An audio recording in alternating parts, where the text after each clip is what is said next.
Hello everyone, कैसे हैं आप सब। उम्मीद करता हूं कि आप सब ठीक से होंगे। मैं हूं अब्दुल रूहानी और आज आपके लिए लेके आया हूं फंडामेंटल ड्यूटीज़ की कुछ इंपॉर्टेंट MCQs क्वेश्चंस। गाइस, रूहानी टॉक्स चैनल आपके लिए डेली की एक इम्पॉर्टेंट वीडियोस लेके आता है और आपको चाहिए कि उस पर डेली की विजिट करके उसको लाइक शेयर ज़रूर करें। चलिए चलते हैं वीडियो की तरफ।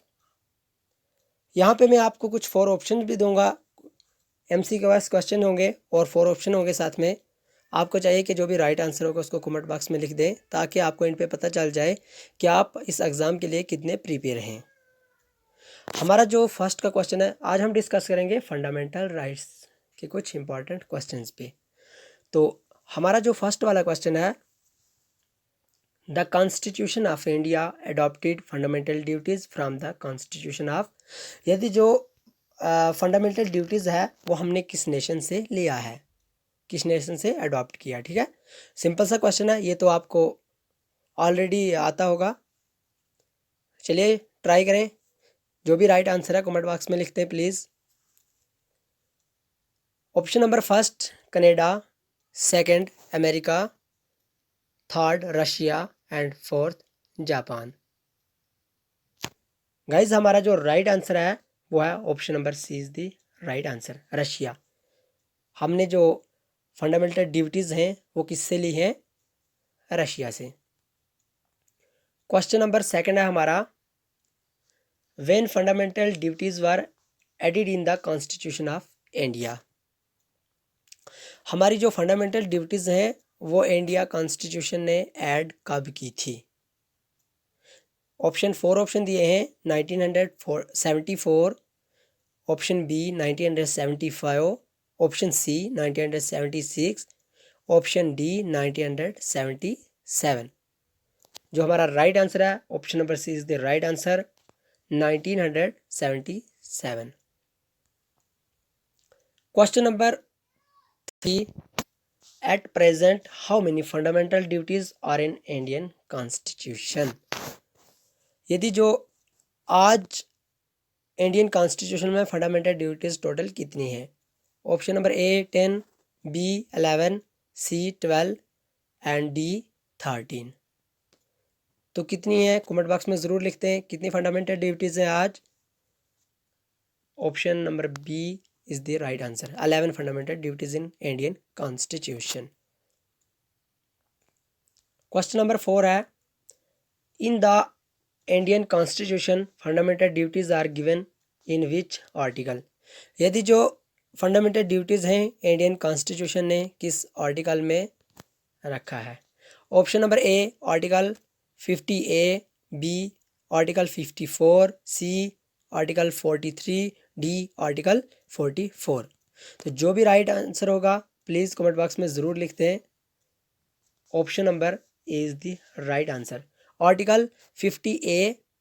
कहीं कहीं पे ऐसे स्टूडेंट्स होते हैं जिनको ये थोड़ी गलती हो जाती है, मिस्टेक कर देते हैं कि जैसे ऑप्शन नंबर बी में भी 54 है और ऑप्शन नंबर ए में भी 50 है, बट यहाँ पे 50A वाला जो ऑप्शन है इज द राइट ऑप्शन।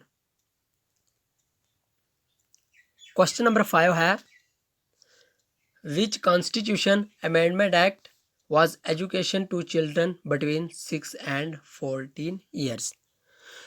तो जो हमारी फंडामेंटल ड्यूटीज़ हैं उनमें ये भी कहा गया है कि जो भी चिल्ड्रन, जो भी बच्चा यानी 6 से 14 ईयर तक है उसको एजुकेशन के बारे में उसमें कहा गया है। तो वो किस अमेंडमेंट में कहा गया है, क्योंकि जब हमारी फंडामेंटल ड्यूटीज़ बनी थी 1976 में, उस टाइम ये नहीं कहा गया था, लेकिन बाद में एक अमेंडमेंट ऐसा बनाया था इंडियन गवर्नमेंट ने, इंडियन कॉन्स्टिट्यूशन ने, जिसमें ये कहा था कि 6 से 14 ईयर्स तक जो चिल्ड्रन है उसको एजुकेशन के बारे में कहा था।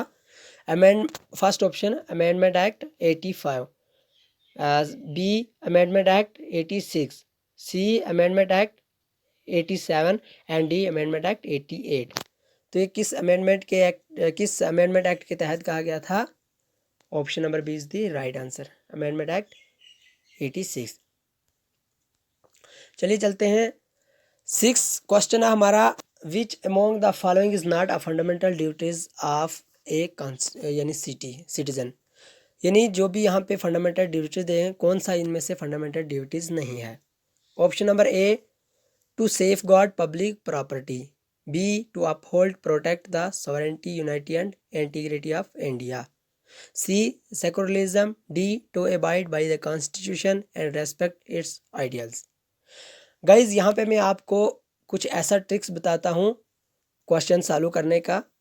जैसे आपको किसी भी क्वेश्चन के कुछ 4 ऑप्शन दिए होते हैं, आपको उसमें से पहले क्या करना है, फर्स्ट में आपको क्या करना चाहिए, जो आपको पूरे विश्वास से ऑप्शन आता हो तो उसको रिजेक्ट कर देना चाहिए। जैसे यहाँ पे पूछा है कि इनमें से कौन सा फंडामेंटल ड्यूटीज नहीं है। फर्स्ट में हम देखते हैं to abide by the constitution and respect its ideal. हमें पता है जो ये वाला ऑप्शन है ये फंडामेंटल ड्यूटीज़ का है। उसके बाद हम जाते हैं ऑप्शन नंबर बी पे, to uphold protect the sovereignty unity and integrity of India. हमें ये भी पता है ऑप्शन नंबर जो बी है वो भी एक फंडामेंटल ड्यूटीज़ है। ऑप्शन नंबर ए की बात करते हैं, to safeguard public property, ये भी हमारे पास फंडामेंटल ड्यूटीज़ है। हमने अब देखना है जो हमारे पास लास्ट का ऑप्शन बचा, option number C is the correct answer, secularism. ठीक है, हमें चाहिए कि जो जिस पे हमें पूरा विश्वास हो उसको पहले टिक करते रहना है, और इंड पे अगर हमारे पास 2 ऑप्शन बचे तो उनमें से हमें जो राइट आंसर है वो टिक कर देना है। बहरहाल क्वेश्चन नंबर 7 शुरू करते हैं। The fundamental duties of India citizen और मेंशनड इन, यानी जो फंडामेंटल ड्यूटीज़ हैं वो इंडियन सिटीजन के वो किस पार्ट में मेंशन किए हैं इंडियन कॉन्स्टिट्यूशन ने।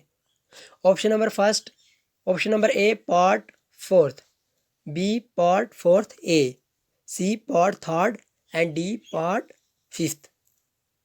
जो हमारा राइट आंसर है वो है option number B is the right answer, part 4th A. जिस तरह से हमने ऊपर आपको बोला था, जैसे हमारा आर्टिकल था जो फंडामेंटल ड्यूटीज़ है वो किस आर्टिकल में आता है, आर्टिकल 51 ए।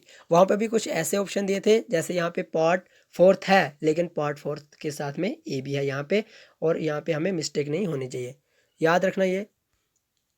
उसके बाद आता है question number 8, which of the following is the fundamental duties, यानी इनमें से कौन सा फंडामेंटल ड्यूटीज़ है। जैसे ऊपर हमने पढ़ा था कौन सा फंडामेंटल ड्यूटी इनमें से नहीं है, तो यहाँ पे है कि कौन सा इनमें से फंडामेंटल ड्यूटीज़ है। फर्स्ट वाला ऑप्शन है हमारा to uphold and protect the sovereignty unity and integrity, second to defend the country and render national service when called upon to do so, option number 3rd to value and preserve the rich heritage of our composite culture, and D uniform until code for citizenship. जैसे हमने ऊपर किया था same वैसे करते हैं। इसका भी हमें ऑप्शन नंबर ए का भी हमें पता है ये हमारा फंडामेंटल ड्यूटीज़ है, बी का भी हमें पता है, सी का भी पता है, और डी का नहीं है। इसका मतलब है option number D is the right answer. उसके बाद हमारे पास आता है question number 9। Question number 9, is right to freedom and right to equality are fundamental duties. क्या राइट टू फ्रीडम और right to equality fundamental duties हैं? यस और नो? नो, क्योंकि जो हमारा आंसर है नो, क्योंकि जो right to freedom and right to equality है ये हमारे फंडामेंटल राइट्स हैं, तो ये हमारे फंडामेंटल ड्यूटीज़ नहीं है।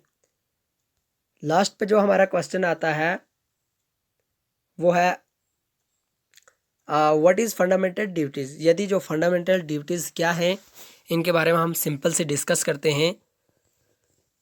फंडामेंटल ड्यूटीज़ होता क्या है, यहाँ पे हम थोड़ा आपको समझाते हैं कि जो हमारा फंडामेंटल ड्यूटीज़ है वो एक गाइडलाइन है किसके लिए, सिटीज़न के लिए। ठीक है, गाइडलाइन है किसके लिए, सिटीज़न के लिए। जिस तरह से किसी भी एक फॉर एग्जांपल एक स्कूल होता है उसमें कुछ स्टूडेंट के लिए गाइड्स बनाए गए हैं, गाइडलाइन बनाई गई हैं, किस तरह से आपने यूनिफॉर्म में रहना है, किस तरह से आपने मॉर्निंग असेंबली अटेंड करनी है, कैसे आपने क्लास में रहना है, कैसे आपका होमवर्क करना है, सब कुछ जो एक टीचर होता है वो एक गाइडलाइन बना देता है स्टूडेंट के लिए। इसी तरह से इंडियन कॉन्स्टिट्यूशन ने सिटीज़न के लिए भी कुछ गाइडलाइंस बनाई गई हैं जो फंडामेंटल ड्यूटीज़ में आती हैं। इसी को हम फंडामेंटल ड्यूटीज़ कहते हैं। शॉर्ट में आपको कभी भूलना नहीं है, आपको एक बार फिर याद करवाता चलूँ कि आपको बिल्कुल भी भूलना नहीं है फंडामेंटल ड्यूटीज़ होती क्या है। इसके कुछ जो इंपॉर्टेंट क्वेश्चन है, कुछ इसमें ज़्यादा लेंथी नहीं है, हमने यही याद रखना है फंडामेंटल ड्यूटीज़ है जो वो किस आर्टिकल में आता है, आर्टिकल किस में आता है, आर्टिकल 51A में, ठीक है, आर्टिकल 51A में आता है हमारा फंडामेंटल ड्यूटीज़। और अगर बात की जाए यदि ये किस पार्ट में आता है तो हम देख लेते हैं यहाँ पे पार्ट कौन सा होगा। अभी अभी मैंने आपको पढ़ाया पार्ट 4A में, ठीक है।